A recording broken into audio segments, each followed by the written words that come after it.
कार्यक्रम के प्रायोजक हैं श्री मदन भाई रेखाबेन हुमड़, रूपेन प्राची हुमड़, अनगवीर आर्शवीर हुमड़, रिक्ता विशाल सेठी, आरिका अर्जुन सेठी।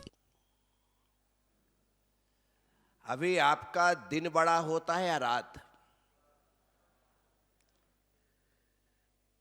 जो लोग देर से उठते हैं, जो लोग देर से उठते हैं उनकी रात बड़ी होती है, क्योंकि दिन तो सुबह 6:30 बजे उदित निकल जाता है, सूरज उदित हो जाता है, 6:45 बजे निकल जाता है। और हम यदि 8 बजे तक, 9 बजे तक, 9:30 बजे तक सो रहे हैं तो आप मान का चलना कि दिन इतना छोटा हो गया। दिन तो सूरज तो शाम बराबर टाइम पर ढल जाएगा, रात तो अपने आप होना ही होनी है।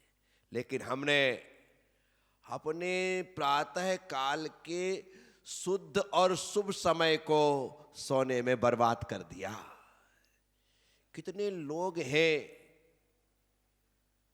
जो रोज सनराइज देखते हैं? कितने लोग हैं रोज सनराइज, सूर्योदय देखते हैं? बहुत अच्छा। क्या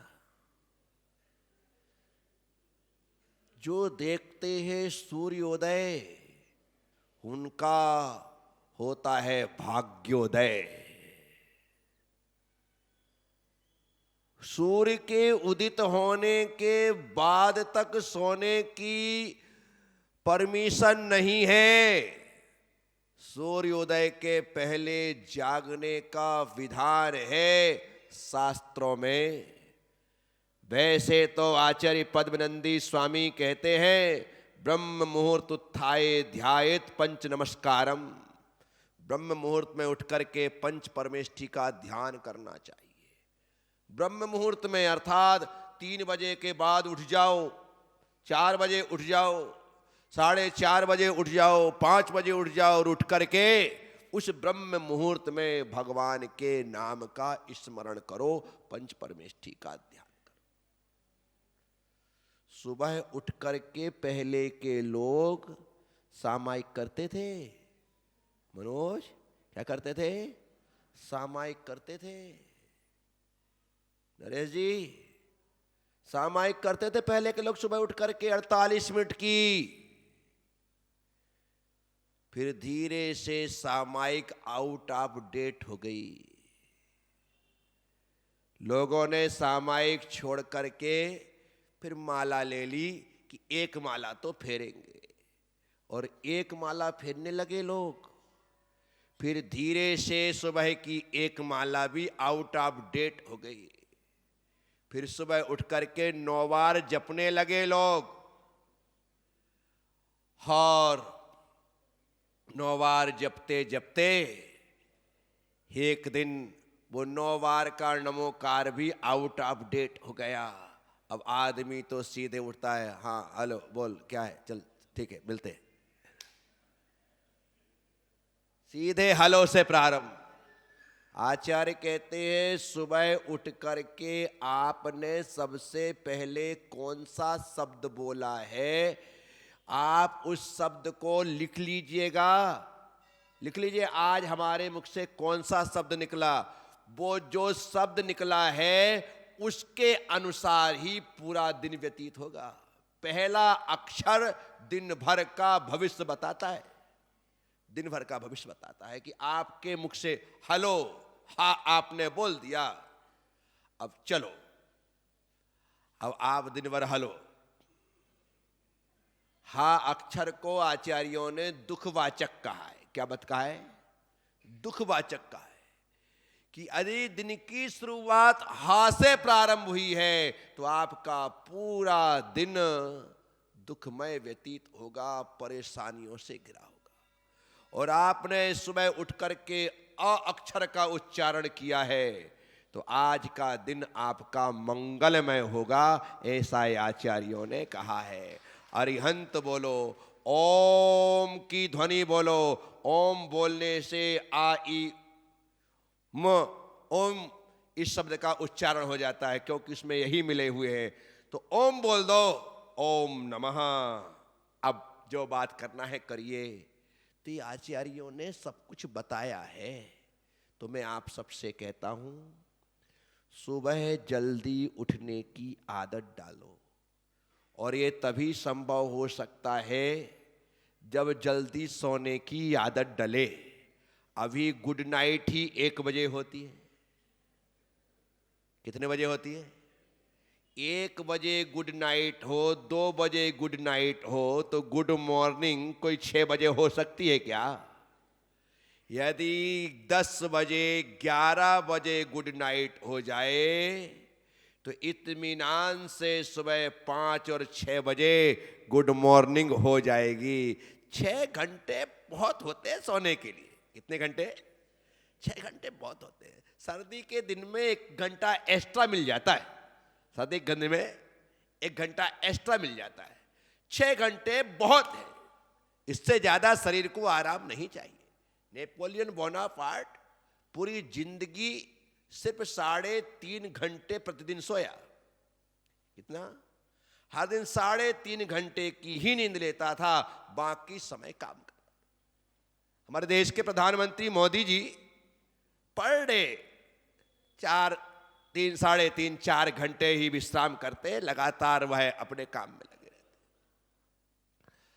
शरीर के लिए भी पूरा समय देते हैं, आत्मा के लिए पूरा समय देते हैं, मन के लिए पूरा समय देते हैं और देश के लिए पूरा समय देते हैं। जितने वो व्यस्त, इतने व्यस्त तो तुम नहीं हो ना, है? सुबह 4 बजे उठ करके 1 घंटे यदि उन्हें योगा करना है तो दुनिया इधर की उधर हो जाए, मोदी जी 1 घंटे योगा करेंगे तो करें। गजब हो गया। आदमी आखिर अपने रूटीन को इतना व्यवस्थित कैसे रख सकता है?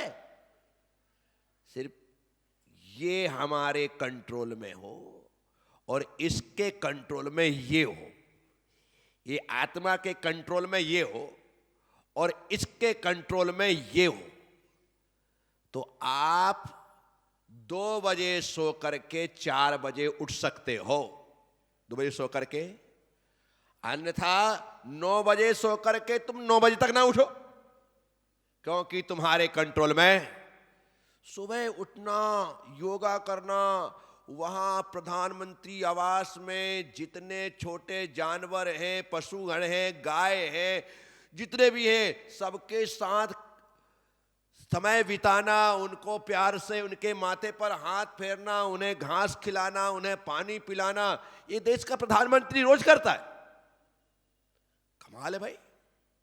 प्राणायाम के लिए बैठ करके अनुलोम विलोम रोज करता है ये देश का प्रधानमंत्री। चातुर्मास के अवसर पर 4 महीने एक ही बार भोजन करता है वो देश का प्रधानमंत्री। कमाल हो गया। 4 महीने। जिनके यहां चौमासा चलता है वो तो रात में खा रहे, जो श्रीफल चढ़ा करके लाए वो रात में खा रहे,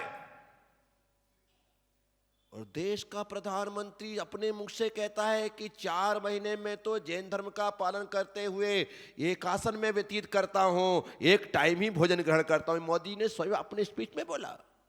चौमासे नवरात्रियां आती हैं, देश में रहे या विदेश में रहे, 9 दिन वो उपवास करते। ये देश का प्रधानमंत्री। आखिर कोई व्यक्ति अपनी चर्या को इतनी व्यवस्थित कैसे कर सकता है? इतना व्यवस्थित जीवन चर्या है ना, इस कारण से आज इस उम्र में भी वो पूरे चुस्त और दुरुस्त बन करके बैठे हुए हैं। ये प्रेरणा लेने की बात है, ये सीखने की बात है कि जब एक व्यक्ति ऐसा कर सकता है तो हम क्यों नहीं कर सकते? साथियों, मैं आप सबसे कहता हूं, अक्षय कुमार का नाम सुना ना? हर साल 3 से 4 पिक्चर देता है।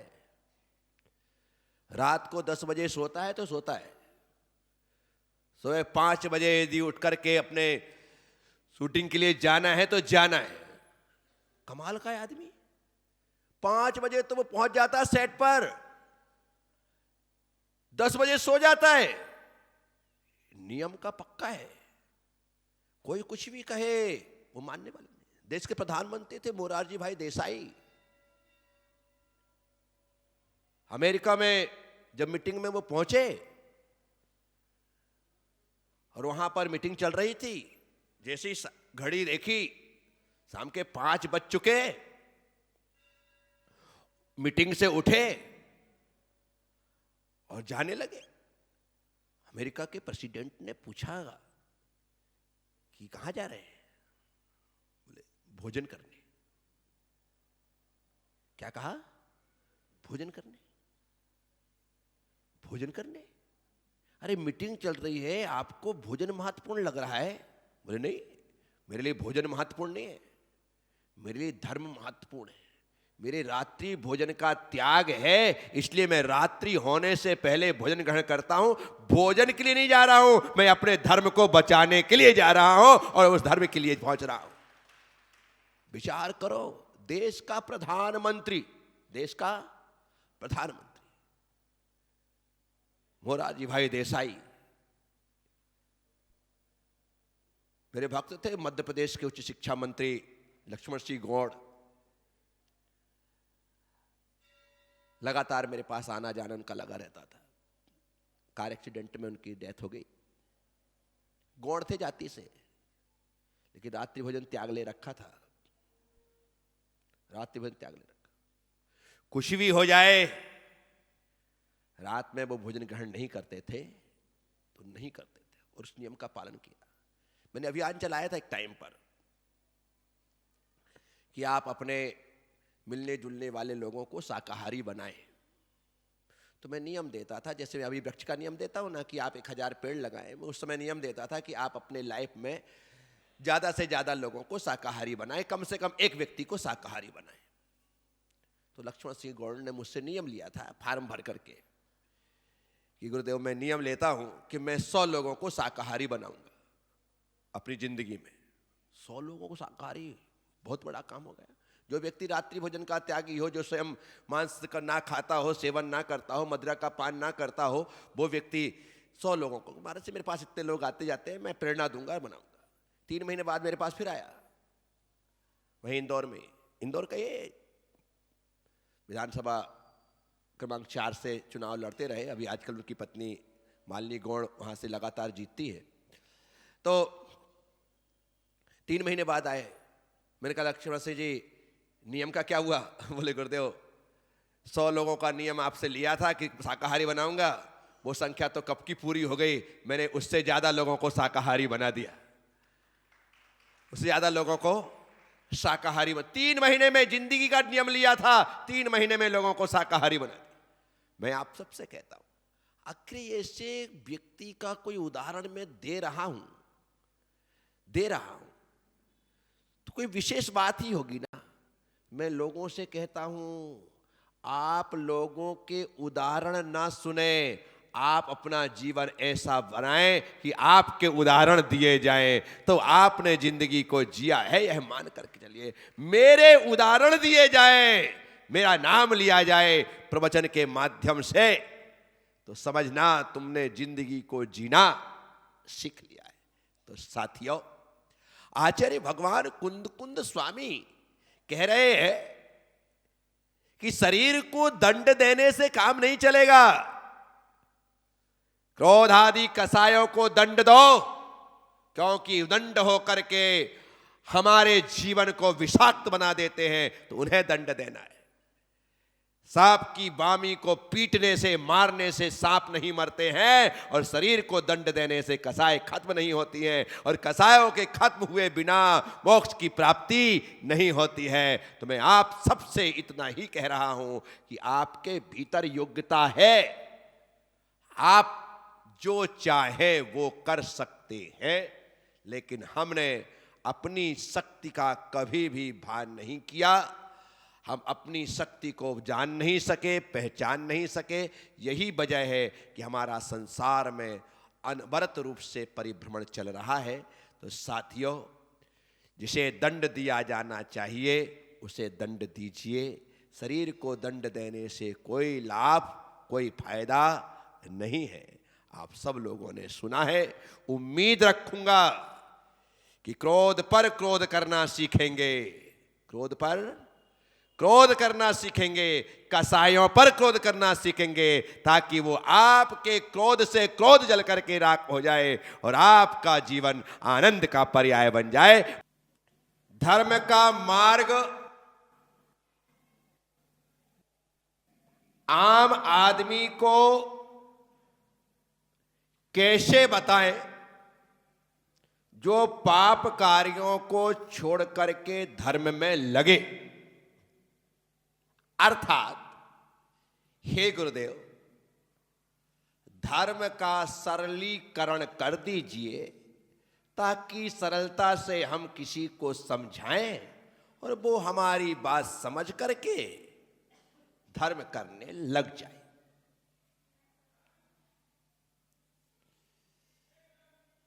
अच्छा प्रश्न है, क्योंकि जो धर्म करता है वह चाहता है कि सभी लोग धर्म करें।